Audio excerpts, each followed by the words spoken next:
Bon bah salut les gars. On se retrouve pour le chapitre 5 de Princess Close. Je sais toujours pas le prononcer, on s'en bat les couilles. Je sais même pas pourquoi je fais ça. On s'en fout de ma vie, bref. Chapitre 5. Chapitre 5. La véritable identité de Réo. Le lendemain du jour où j'ai appris que Réo avait acheté mon café préféré. Bref, j'ai pas compris. Je dois enchaîner les leçons de mannequinat avec monsieur Tachibana. On dit Tachibana ou Tachibana? Tachibana. On va dire Tachi. Hein. Bref. Sur ses conseils, je fais de mon mieux pour les cours et les prises de vue, même en rentrant du travail. Mais je n'ai pas vu Réo de la journée. Peut-être était-il occupé? La semaine se termine ainsi et arrive enfin le week-end tant attendu. Je reçois un appel de Réo. Allô Réo? Qu'y a-t-il? C'est un jour bleu aujourd'hui, donc t'es libre, non? Oui. Alors viens tout de suite au château. Hein? J'ai l'impression qu'elle dit tout le temps hein. C'est casse-couille, clairement. Il coupe la communication. Son château, dit-il? Il n'en fait vraiment qu'à sa tête. Malgré tout, entendre sa voix au bout d'une semaine a fait naturellement bondir mon cœur. Je me dirige donc vers l'atelier.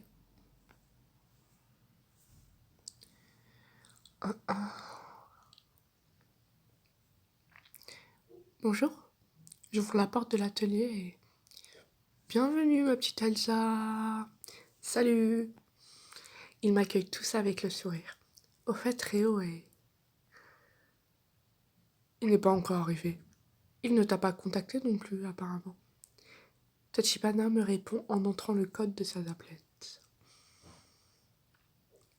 Mademoiselle Elsa, c'est Kamiyoshi qui vous a fait venir?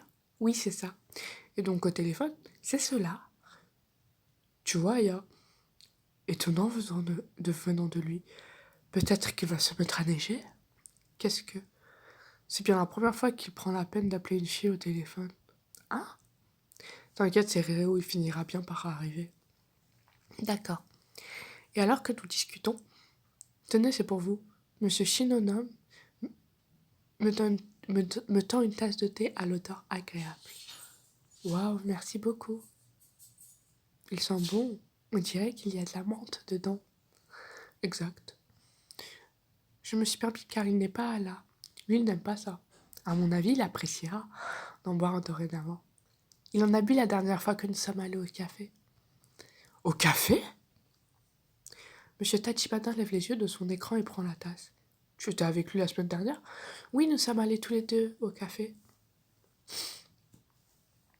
Elsa, qu'est-ce qui a fait que tu t'es retrouvée dans un café avec lui? Eh bien, je le réponds en sirotant mon thé à la menthe. Je suis tombée sur lui alors que je regardais un écran publicitaire dans la rue. Ah oui, ça! Il t'attendait là-bas. Et alors, comment c'était? C'était superbe, j'étais émue. Alors tant mieux. Mais les journalistes sont arrivés ensuite et vous avez eu des ennuis, pas vrai? C'est ça. Il nous a dit qu'il t'avait porté dans ses bras et que vous vous étiez enfuis. Pourquoi ils demandent alors s'ils le savent? Putain, what? Bref. Cela était ennuyeux aussi pour Réo. Heureusement que personne n'a vu ton visage sans maquillage. Cela aurait créé un scandale. Forcément, Tachibana a eu du mal à régler le problème après. Du coup, mademoiselle Elsa, vous êtes montée dans sa voiture rouge? Oui. Ça ne devait pas être très agréable de rouler dedans, pas vrai? Si, il a conduit très doucement, je n'ai pas du tout eu cette sensation. Ils sont tous choqués, je suis morte. Waouh, voilà qui conduit doucement maintenant. Et ensuite, tu es allé au café avec lui, c'est ça? Oui. C'est un café que j'aime beaucoup, il a même commencé à dessiner pour un vêtement. Il devait être si heureux d'être avec vous qu'il est passé en mode dessin. Dites-moi, il se trouve où ce café? Pas très loin du quartier où j'habite. Mais alors ça veut dire qu'il s'agit du Greenlamp? Tout à fait. Alors c'est pour ça qu'il s'est soudainement mis à le fréquenter? Il voulait sans doute pouvoir vous voir. Qu'est-ce que... Réo ne t'en a pas parlé, Elsa? Non. C'était il y a environ un mois, je crois. Tu avais déjà rencontré Réo à cette époque. Ah bon? Cela dit, tu ne t'en es pas visible... Tu n'en... Ah, 1, 2, 3 soleil. Tu, n'en... tu ne t'en es visiblement pas du tout rendu compte. Mademoiselle Elsa, où avez-vous vu Kamiyoshi pour la première fois? Devant un salon de coiffure, pas très loin de l'atelier. Le salon était fermé et je ne savais pas quoi faire et il est venu me parler. Je vois. Et Rio ne nous a rien dit, donc ce n'est qu'une hypothèse, mais... Il a dû te voir une fois par hasard, alors que tu te rendais à ce salon, je présume. Cette histoire est louche, très louche. Hein? Il se sera intéressé à toi et t'aura envie. Suivi. Envie ou suivi, j'oublie. Bref. C'est comme ça qu'il a découvert que tu aimais bien ce café. C'est grave chelou de suivre quelqu'un. N'aie pas peur, ce n'est qu'une hypothèse de toute façon. Hypothèse vraie, sûrement. Au pire, on est là en cas de souci. Rio a vraiment cherché sérieusement un mannequin pour Princesse Claus. Mais il a eu beaucoup de mal à trouver quelqu'un. Je pense que c'est pour ça qu'il est super content quand il t'a trouvé, Elsa. Dans la mesure où il nous fallait trouver un mannequin qui représenterait véritablement la marque. Réo voulait probablement y répondre sincèrement à sa façon. Nous te serions donc reconnaissants d'excuser son comportement louche au vu d'une telle raison. Oui, bien sûr.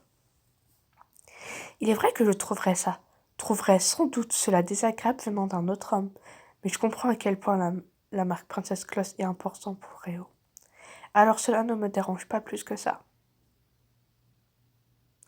Grâce à ton récit, je viens enfin de comprendre, la raison pour laquelle il arrachait ce café, en dehors du fait que tu sois le mannequin de Princess Claus. Ah putain, arrêtez de mettre ce nom, j'arrive pas à le prononcer.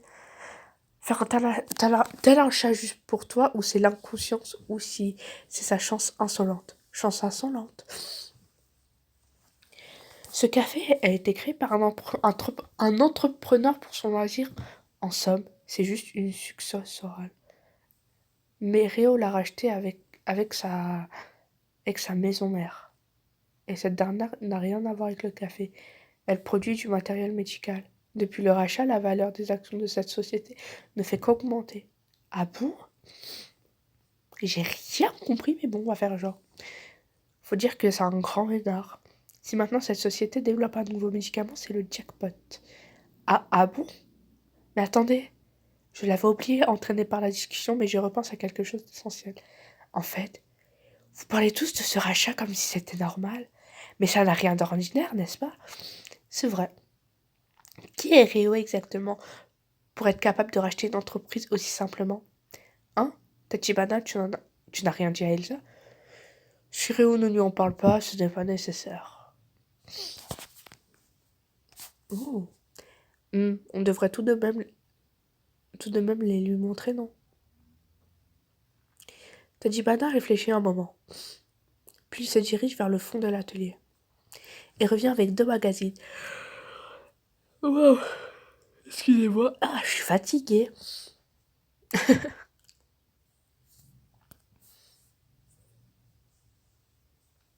Une revue économique et un magazine de mode? J'ouvre la page où est collée une étiquette. Celle-ci, c'est la revue économique. 1. Je me fiche en ouvrant à la page marquée. Le titre est Héritage d'un patrimoine, le défi du troisième héritier. L'article parle de plusieurs héritiers de grandes familles célèbres et leurs différents exploits. Et l'un d'entre eux se faisait exceptionnellement remarquer dans le domaine du luxe. C'est Réo. D'après l'article, son grand-père a créé une grande société de gestion de patrimoine immobilier. Et il est actuellement en train de monter une entreprise de vêtements plein d'avenir. Apparemment, cela parle de sa famille du côté de sa mère. La famille de sa mère est vraiment impressionnante. Mais alors, qui est son père? Je tourne alors vébrilement les pages du magazine de mode. Les articles et publicités pour des grandes marques mondialement célèbres se succèdent. Et la page qui comporte un marqueur.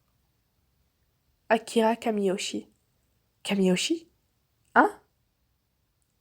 Ce nom était célèbre pour être celui associé à une marque japonaise de luxe.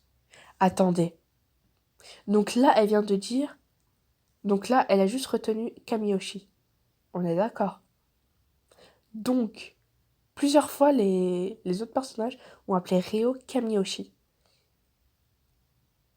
Et elle a pas tilté en mode... Elle dit, oh, mais il est hyper occupé. Oh, il est super célèbre et riche. Je me demande, soit c'est moi qui ai une logique débile, soit c'est elle qui est très conne. Cet homme est le père de Réo. Et en plus, si elle sait que c'est une célèbre marque de luxe, je sais pas quoi, elle aurait pu lui demander, oh, mais pourquoi t'as le même nom de famille que cette célèbre marque de luxe? Ah. Hein? Dans cet article intitulé Le monde de l'esthétisme selon Akira Kamiyoshi, figure un logo que même moi je connaissais de vue. Et se succèdent des robes aussi magnifiques les unes que les autres, bien que très différentes du style de Réo. Je suis simplement écrasée sous le poids de cette révélation. Sa mère est l'héritière d'une multinationale et son père est Akira Kamiyoshi. Tu comprends maintenant sa façon de jouer les amoureux? Rien d'étonnant avec une telle famille. Pour Réo, acheter une entreprise fait le même effet qu'acheter du tissu. Je ne savais pas, je me doutais qu'il était riche, mais pas à ce point. Tiens, ça te surprend? Oui. Bah, il faut dire qu'il n'agit pas beaucoup comme un riche. Putain. Euh, Oula, il y a mon père qui m'appelle, c'est très gênant, nous allons mettre pause. Donc, bah, je suis de retour, ça y est. Oh, t'es où? Il a sa passion pour la création de mode et ça lui va très bien. Il aurait d'ailleurs sans doute pu t'attraper avec de l'argent. Mais il ne l'a pas fait, pas vrai? Non. Pour Réo, tu es vraiment sa princesse. Tu dois être très importante pour lui. Justement, ce serait bien qu'il se tienne au moins correctement devant Elsa, mais bon. Ou exactement, lui dire de ne pas la brusquer par exemple. À cet instant, la porte de l'atelier s'ouvre soudainement dans un fracas. Je finis. La voix de Réo retentit. Il apparaît le souffle coupé avec dans les bras une robe d'un style que je n'ai jamais vu. C'est quoi ça? Débloquer l'histoire annexe en regardant une publicité. Non merci. Ah bon bah c'est la fin. C'était pas ouf comme épisode. On a juste découvert qui était Réo. Je le savais en vrai. Ouais, je le savais. Un enfant pourri gâté. Enfin, c'est pas quelqu'un de pourri gâté, mais vous avez compris ce que je voulais dire. Donc, au revoir. Je veux dire, on se retrouve comme les youtubeuses qui ont 100 000 abonnés, mais vas-y, tout le monde s'en bat les reins de moi. Donc, ciao la mif.